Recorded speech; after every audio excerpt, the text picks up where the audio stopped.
Hello there, Sev here from Motorhome Dealer Group and welcome to this brief video guide on how to use this model of Westfalia style detachable tow bar on a Volkswagen camper van. You'll know if you've got this system because it will typically be Westfalia branded. Your tow bar or unit should look something like this, and on the van you should have a hole that looks something like that. That one's got its plastic blanking plate in there for now. This video guide is going to just explain how to get it on, how to get it off, and that's it. It's not going to cover any troubleshooting or anything like that. So if you've got a problem with this, I recommend speaking to your supplier or the company that fitted it for you. This is just a guide to how to get it on and off. Mainly for our customers because of course they buy a vehicle that's already got one of these fitted, so they'll need to know how to use it. So let's get into it. So first things first, this unit typically comes with two keys. The keys look like this. They are red or have a red end, and then they look like that. Now they only go in one way as a result. They're not double-sided, as you can see, and it's going to go in here. You typically should have a spare key, and sometimes there can be some supplied little key caps. These will go on the top here when the unit is or has the key removed. It just covers that and stops any dirt and debris getting in there, which can be quite useful.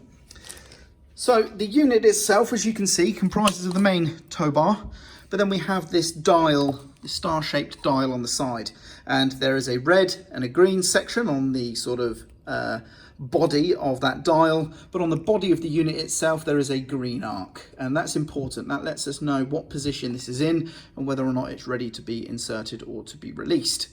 You can see these two tabs as well, these two big triangular tabs either side of the main part of the unit there. Those just help us locate and get everything locked in place properly.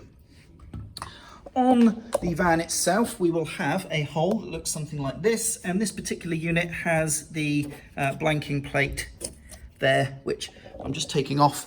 So that's a little blanking plate that just sits in there, again, to stop dirt and debris when it's not being used. We remove that when we're going to then insert the unit, and then what we're going to do is to get this in. So I'm going to try and position the camera, and let's have a go. So first thing we need to do, if you look, at the moment the green is on the green, and at the moment we're not going to be able to attach this. So what I need to do is unlock it first. So I'm going to put the key, oh, you can't see there, put the key in, turn 180 degrees like so, and now I can operate this. You can see it pulls out like so. So what I'm going to do to get this ready to go in, because if I try and insert this now, it will go up, but it won't lock in place. So to get it to lock, what we need to do is to pull out, twist this until the red is now in the green arc, and it should lock in that position, as you can see. Okay, now if we pop this in with a good firm push up, it clicks into place, and that's now held there. And as you can see, it's snapped the control back in, or the dial back in, so there's no gap anymore, and the green is at the top of the green arc here. And then all we would simply do is turn this 180 degrees again to remove the key. If we want to put the key cap on, we can, and that's it, we're good to go. Tow bar is mounted. I'm going to move the camera around this side a little bit more, just to make it a bit clearer. To remove, we're going to put the key in. It only goes in one way, remember, so there we go. I'm going to turn 180 degrees. I'm then going to follow what this sticker says. So I'm going to pull out and then turn it up that way, or clockwise. So it will look like this. So out, twist, and it just pulls off in my hands.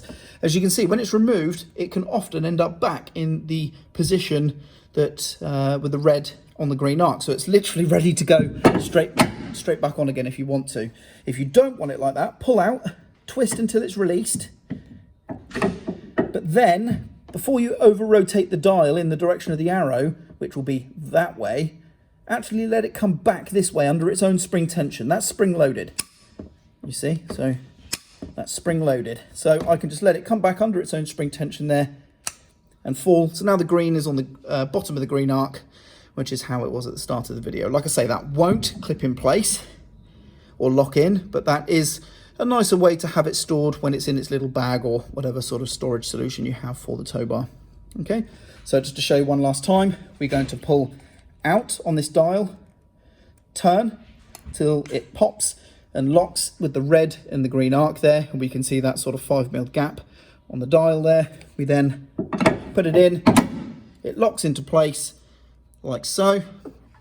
Turn the key, pull it out. To remove, we put the key in, turn 180 degrees.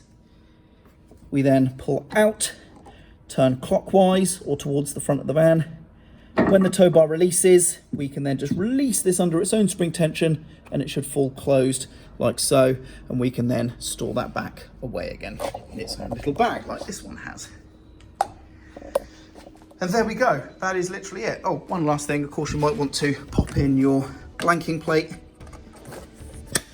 So now that blanking plate is in, as you can see, so that literally just popped in place like so. But there we go, that's how to use this model of detachable tow bar. Hopefully you found this video useful. I'm Sev, and thank you very much for watching.